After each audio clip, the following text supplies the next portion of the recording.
All right, in what could be a referendum on the president's agenda and popularity, Virginians head to the polls next week to elect a new governor. President Biden won that state by 10 points, but Democrat Terry McAuliffe and Republican challenger Glenn Youngkin are locked in a tight race, and independence could be a key factor. So we went to the state to find out what's driving people to the polls. Kendra Lee is a prime example of why this race is so close. I cried when Hillary Clinton lost. If someone told me that I would ever be not considering voting for a Democrat, I would have thought like you were crazy. And yet, the mother of two voted for Republican Glenn Youngkin.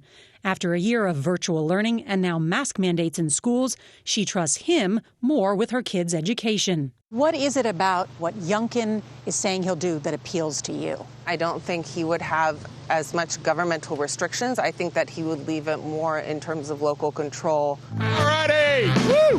Youngkin, a multi-millionaire businessman, has wooed voters like Lee by making schools a central focus of the race, holding Parents Matter rallies where he hammers McAuliffe over something he said at a debate. I don't think parents should be telling schools what they should teach. This movement is being led by parents who are saying, no, I am the one who gets to decide what's best for my children. Youngkin has tapped into concern over race and gender issues in schools, and he's opposed to mask and vaccine mandates.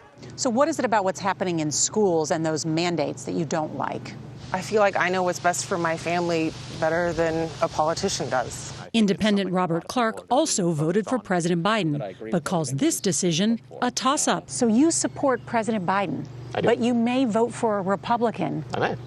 If a Republican wins the governor's race, what message will that send? That there is some tepidness around the president's agenda. There are a lot of concerns about some of the choices he's made. And there's concern among some Democrats that a loss here would be a preview of what's to come in next year's midterms.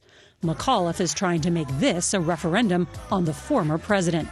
He is a Trump acolyte. He says Youngkin has a far-right agenda, citing caught-on-tape comments about abortion. When I'm governor, we can start going on offense. But as a campaign topic, sadly, that in fact won't win my independent votes. We cannot go back.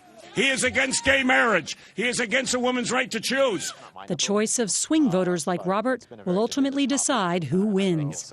I mean, I would like to imagine that my vote is the deciding one, but it won't be. I'm just going to go out and vote for who I believe in. And we'll be watching in that bellwether race.